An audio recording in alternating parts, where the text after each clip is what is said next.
శ్రీ గురుభ్యో నమః. శ్రీ మాత్రే నమః. దేవి నవరాత్రుల్లో నవరాత్రి మొదటి రోజు శైలపుత్రి దేవిని మనం ఆరాధిస్తాం. అయితే శైలపుత్రి దేవి మంత్రాన్ని పఠించడం ద్వారా మనస్సులోని ఆత్మ మేల్కొంటుంది, పునరుజ్జీవితాన్ని ప్రోత్సహిస్తుంది. అయితే ఈ మంత్రం భక్తులను ఆపద నుంచి కూడా కాపాడుతుంది. మొదటి రోజు ఈ మంత్రాన్ని 108 సార్లు జపించడం వల్ల మనకి ఆ శైలపుత్రీదేవి అనుగ్రహం లభించి మన మనస్సులోని ఆత్మ మేల్కొంటుంది. వందే వాద్రిచ్యతలాభాయ చంద్రార్థకృత శేఖరం వృషారూఢాం శూలధరాం శైలపుత్రీ యశస్వినీ. వందే వాద్రిచ్యతలాభాయ చంద్రార్థకృత శేఖరం వృషారూఢాం శూలధరాం శైలపుత్రీ యశస్వినీ. వందే వాద్రిచ్యతలాభాయ చంద్రార్థకృత శేఖరం వృషారూఢాం శూలధరాం శైలపుత్రీ యశస్వినీ. వందే వాద్రిచ్యతలాభాయ చంద్రార్థకృత శేఖరం వృషారూఢాం శూలధరాం శైలపుత్రీ యశస్వినీ.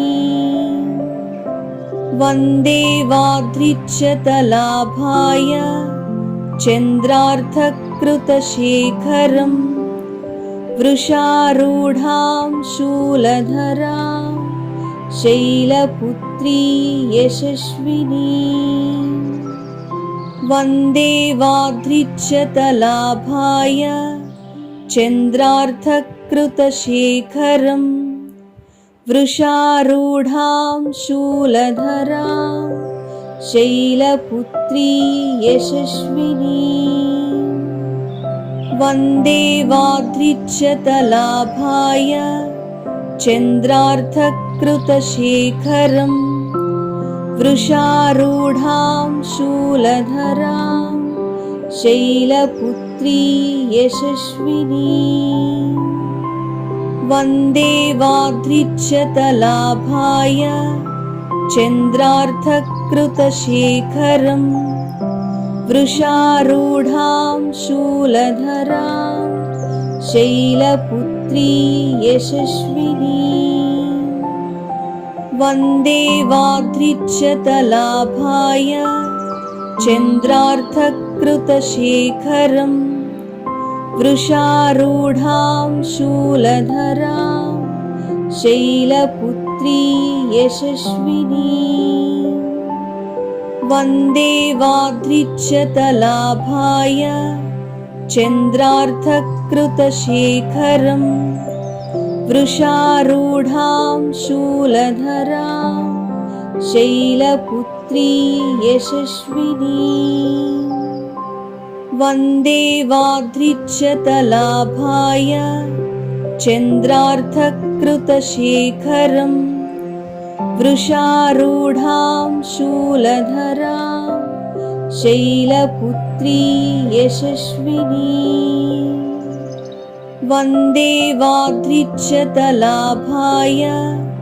చంద్రార్థకృత శేఖరం వృషారూఢాం శూలధరాం శైలపుత్రీ యశస్వినీ. వందే వాద్రిచ్యతలాభాయ చంద్రార్థకృత శేఖరం వృషారూఢాం శూలధరాం శైలపుత్రీ యశస్వినీ. వందే వాద్రిచ్యతలాభాయ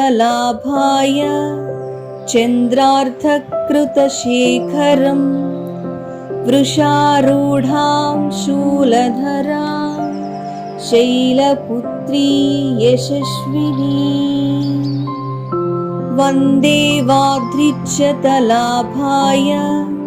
చంద్రార్థకృత శేఖరం वृषारूढां शूलधरां शैलपुत्री यशस्विनी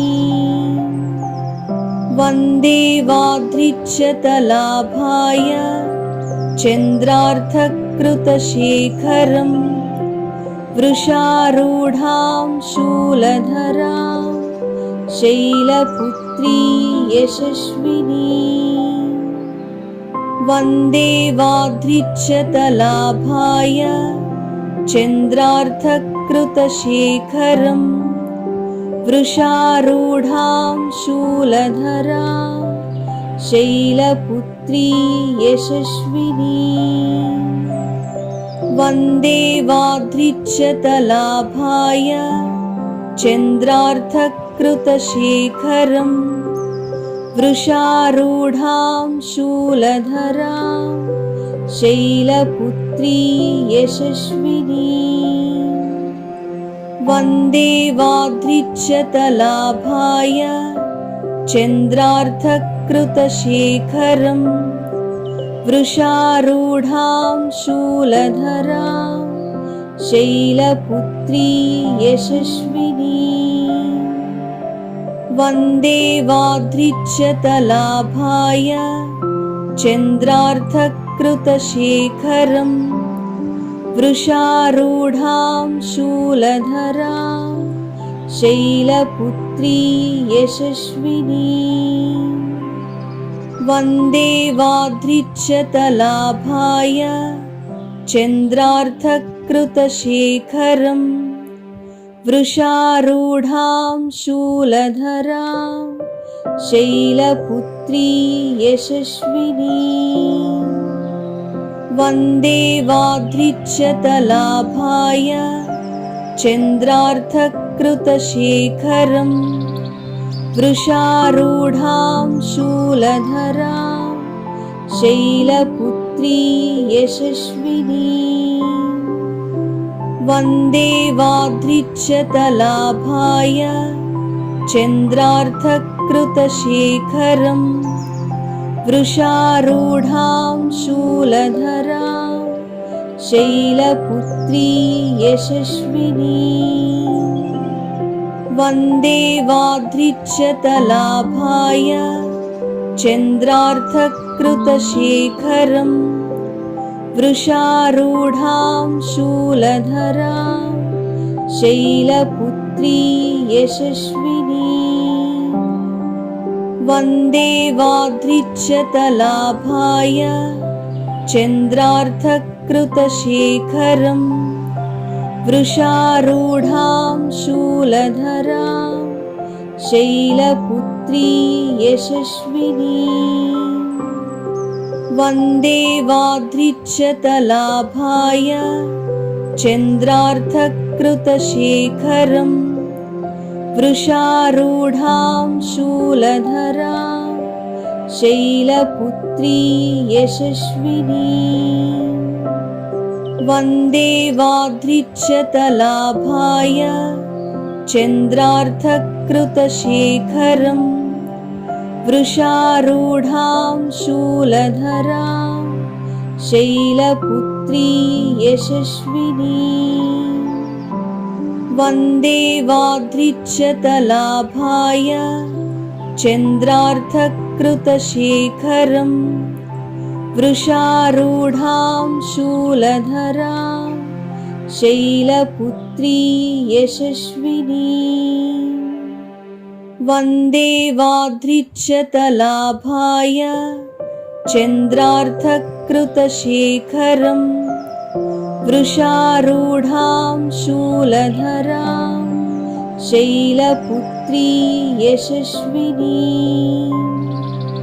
वन्दे वाद्रिच्यतलाभाय चन्द्रार्थकृतशेखरम् वृषारूढां शूलधरां शैलपुत्री यशस्विनी वन्दे वाद्रिच्यतलाभाय चन्द्रार्थकृतशेखरम् वृषारूढां शूलधरां शैलपुत्री शैलपुत्री यशस्विनी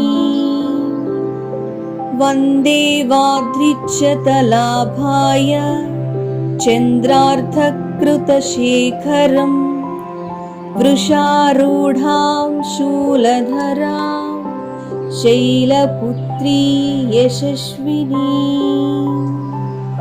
वन्दे वाद्रिच्यतलाभाय चन्द्रार्धकृतशेखरम् वृषारूढां शूलधरां शैलपुत्री यशस्विनी वन्दे वाद्रिच्यतलाभाय चन्द्रार्धकृतशेखरम् वृषारूढां शूलधरां शैलपुत्री यशस्विनी वन्दे वाद्रिच्यतलाभाय चन्द्रार्धकृतशेखरम् वृषारूढां शूलधरां शैलपुत्री यशस्विनी वन्दे वाद्रिच्यतलाभाय चन्द्रार्धकृतशेखरम् वृषारूढां शूलधरां शैलपुत्री यशस्विनी वन्दे वाद्रिच्यतलाभाय चन्द्रार्धकृतशेखरम् वृषारूढां शूलधरां शैलपुत्री यशस्विनी वन्दे वाद्रिच्यतलाभाय चन्द्रार्धकृतशेखरम् वृषारूढां शूलधरां शैलपुत्री यशस्विनी वन्दे वाद्रिच्यतलाभाय चन्द्रार्धकृतशेखरम् वृषारूढां शूलधरां शैलपुत्री यशस्विनी वन्दे वाद्रिच्यतलाभाय चन्द्रार्धकृतशेखरम् वृषारूढां शूलधरां शैलपुत्री यशस्विनी वन्दे वाद्रिच्यतलाभाय चन्द्रार्धकृतशेखरम् वृषारूढां शूलधरां शैलपुत्री यशस्विनी वन्दे वाद्रिच्यतलाभाय चन्द्रार्धकृतशेखरम् वृषारूढां शूलधरां शैलपुत्री यशस्विनी वन्दे वाद्रिच्यतलाभाय चन्द्रार्धकृतशेखरम् वृषारूढां शूलधरां शैलपुत्री यशस्विनी वन्दे वाद्रिच्यतलाभाय चन्द्रार्धकृतशेखरम् वृषारूढां शूलधरां शैलपुत्री यशस्विनी वन्दे वाद्रिच्यतलाभाय चन्द्रार्धकृतशेखरम् वृषारूढां शूलधरां शैलपुत्री यशस्विनी वन्दे वाद्रिच्यतलाभाय चन्द्रार्धकृतशेखरम् वृषारूढां शूलधरां शैलपुत्री यशस्विनी वन्दे वाद्रिच्यतलाभाय चन्द्रार्धकृतशेखरम् वृषारूढां शूलधरां शैलपुत्री यशस्विनी वन्दे वाद्रिच्यतलाभाय चन्द्रार्थकृतशेखरम् वृषारूढां शूलधरां शैलपुत्री यशस्विनी। वन्दे वाद्रिच्यतलाभाय चन्द्रार्थकृतशेखरम् वृषारूढां शूलधरां शैलपुत्री यशस्विनी। वन्दे वाद्रिच्यतलाभाय चन्द्रार्थकृतशेखरम् वृषारूढां शूलधरां शैलपुत्री यशस्विनी। वन्दे वाद्रिच्यतलाभाय चन्द्रार्थकृतशेखरम् वृषारूढां शूलधरां शैलपुत्री यशस्विनी। वन्दे वाद्रिच्यतलाभाय चन्द्रार्थकृतशेखरम् वृषारूढां शूलधरां शैलपुत्री यशस्विनी। वन्दे वाद्रिच्यतलाभाय चन्द्रार्थकृतशेखरम् वृषारूढां शूलधरां शैलपुत्री यशस्विनी। वन्दे वाद्रिच्यतलाभाय चन्द्रार्थकृतशेखरम् वृषारूढां शूलधरां शैलपुत्री यशस्विनी। वन्दे वाद्रिच्यतलाभाय चन्द्रार्थकृतशेखरम् वृषारूढां शूलधरां शैलपुत्री यशस्विनी। वन्दे वाद्रिच्यतलाभाय चन्द्रार्थकृतशेखरम् वृषारूढां शूलधरां शैलपुत्री यशस्विनी। वन्दे वाद्रिच्यतलाभाय चन्द्रार्थकृतशेखरम् वृषारूढां शूलधरां शैलपुत्री यशस्विनी।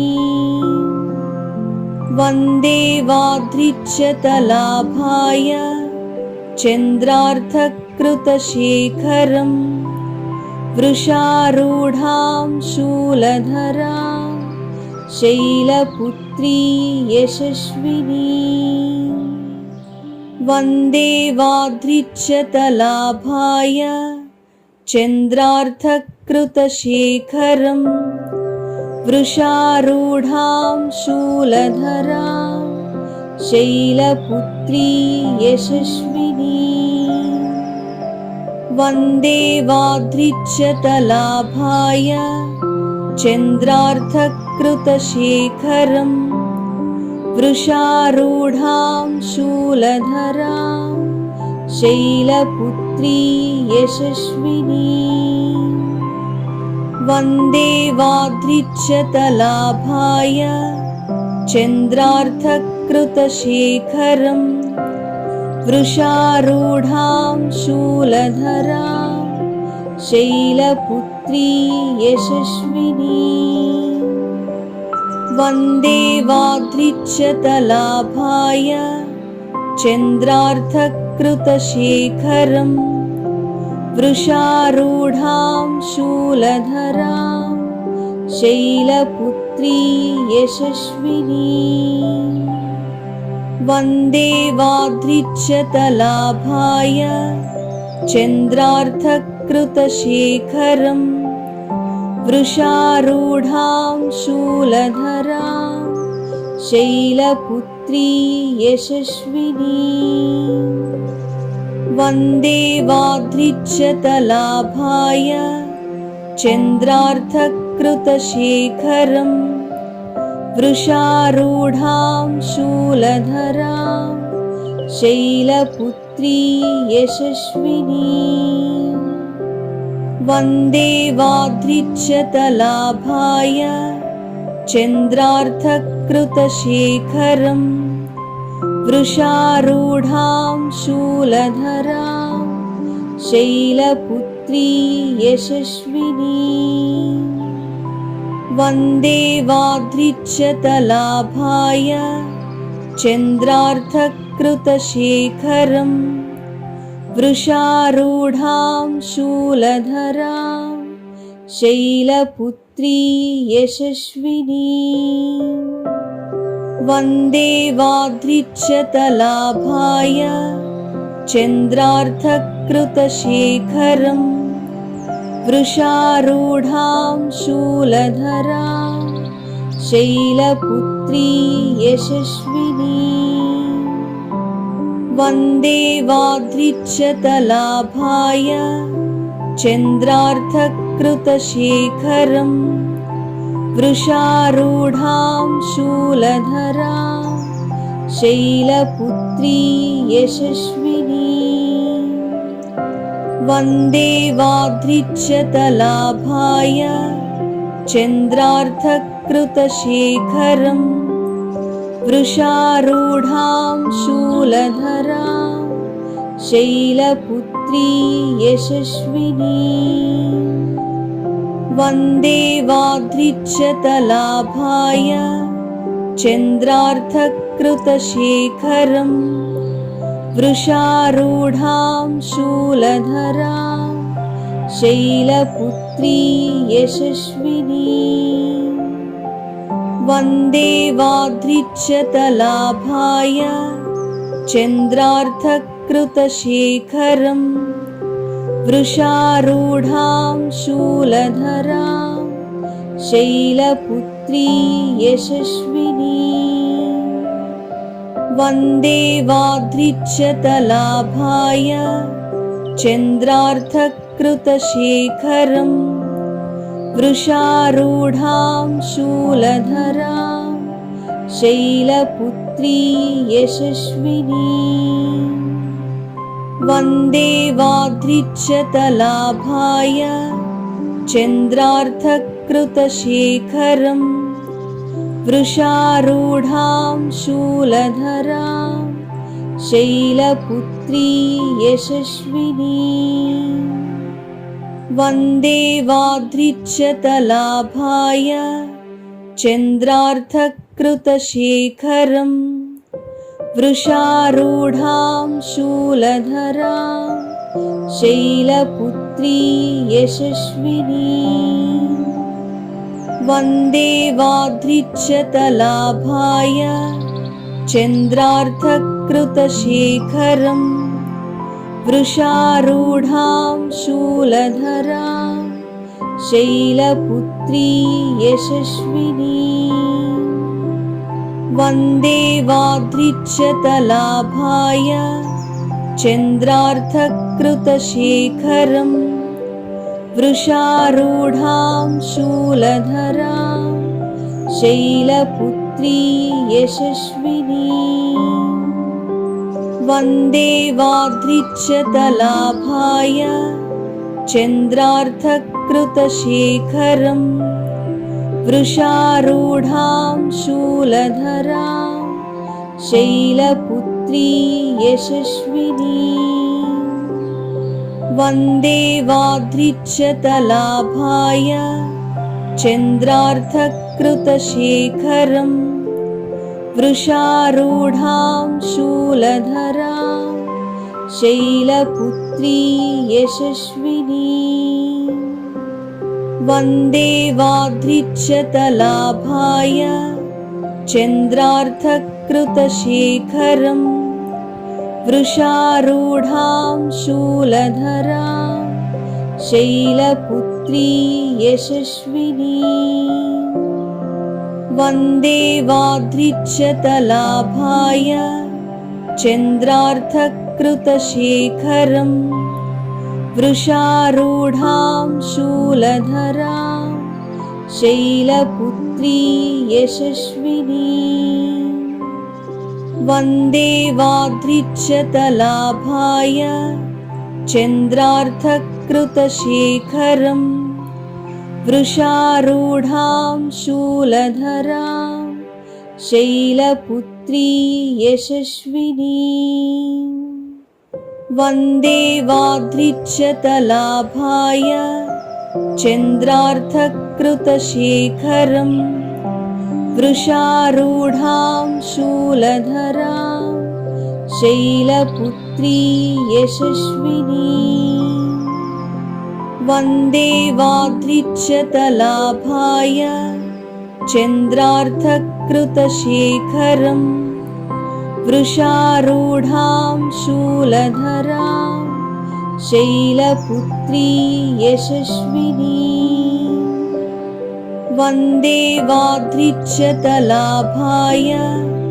चन्द्रार्थकृतशेखरम् वृषारूढां शूलधरां शैलपुत्री यशस्विनी वन्दे वाद्रिच्यतलाभाय चन्द्रार्थकृतशेखरम् वृषारूढां शूलधरां शैलपुत्री यशस्विनी वन्दे वाद्रिच्यतलाभाय चन्द्रार्थकृतशेखरम् वृषारूढां शूलधरां शैलपुत्री यशस्विनी वन्दे वाद्रिच्यतलाभाय चन्द्रार्थकृतशेखरम् वृषारूढां शूलधरां शैलपुत्री यशस्विनी वन्दे वाद्रिच्यतलाभाय चन्द्रार्थकृतशेखरम् वृषारूढां शूलधरां शैलपुत्री यशस्विनी वन्दे वाद्रिच्यतलाभाय चन्द्रार्थकृतशेखरम् वृषारूढां शूलधरां शैलपुत्री यशस्विनी वन्दे वाद्रिच्यतलाभाय चन्द्रार्थकृतशेखरम् वृषारूढां शूलधरां शैलपुत्री यशस्विनी वन्दे वाद्रिच्यतलाभाय चन्द्रार्थकृतशेखरम् वृषारूढां शूलधरां शैलपुत्री यशस्विनी वन्दे वाद्रिच्यतलाभाय चन्द्रार्थकृतशेखरम् वृषारूढां शूलधरां शैलपुत्री यशस्विनी वन्दे वाद्रिच्यतलाभाय चन्द्रार्थकृतशेखरम् वृषारूढां शूलधरां शैलपुत्री यशस्विनी वन्दे वाद्रिच्यतलाभाय चन्द्रार्थकृतशेखरम् वृषारूढां शूलधरां शैलपुत्री यशस्विनी वन्दे वाद्रिच्यतलाभाय चन्द्रार्थकृतशेखरम् वृषारूढां शूलधरां शैलपुत्री यशस्विनी वन्दे वाद्रिच्यतलाभाय चन्द्रार्थकृतशेखरम् वृषारूढां शूलधरां शैलपुत्री यशस्विनी वन्दे वाद्रिच्यतलाभाय चन्द्रार्थकृतशेखरम् वृषारूढां शूलधरां शैलपुत्री यशस्विनी। वन्दे वाद्रिच्यतलाभाय चन्द्रार्थकृतशेखरम् वृषारूढां शूलधरां शैलपुत्री यशस्विनी। वन्दे वाद्रिच्यतलाभाय चन्द्रार्थकृतशेखरम् वृषारूढां शूलधरां शैलपुत्री यशस्विनी। वन्दे वाद्रिच्यतलाभाय चन्द्रार्थकृतशेखरम् वृषारूढां शूलधरां शैलपुत्री यशस्विनी। वन्दे वाद्रिच्यतलाभाय चन्द्रार्थकृतशेखरम् वृषारूढां शूलधरां शैलपुत्री यशस्विनी। वन्दे वाद्रिच्यतलाभाय चन्द्रार्थकृतशेखरम् वृषारूढां शूलधरां शैलपुत्री यशस्विनी। वन्दे वाद्रिच्यतलाभाय चन्द्रार्थकृतशेखरम् वृषारूढां शूलधरां शैलपुत्री यशस्विनी। वन्दे वाद्रिच्यतलाभाय चन्द्रार्थकृतशेखरम् वृषारूढां शूलधरां शैलपुत्री यशस्विनी। वन्दे वाद्रिच्यतलाभाय चन्द्रार्थकृतशेखरम् वृषारूढां शूलधरां शैलपुत्री यशस्विनी। वन्दे वाद्रिच्यतलाभाय चन्द्रार्थकृतशेखरम् वृषारूढां शूलधरां शैलपुत्री यशस्विनी। वन्दे वाद्रिच्यतलाभाय चन्द्रार्थकृतशेखरम् वृषारूढां शूलधरां शैलपुत्री यशस्विनी। वन्दे वाद्रिच्यतलाभाय चन्द्रार्थकृतशेखरम् वृषारूढां शूलधरां शैलपुत्री यशस्विनी। वन्दे वाद्रिच्यतलाभाय चन्द्रार्थकृतशेखरम् वृषारूढां शूलधरां शैलपुत्री यशस्विनी। वन्दे वाद्रिच्यतलाभाय चन्द्रार्थकृतशेखरम् वृषारूढां शूलधरां शैलपुत्री यशस्विनी।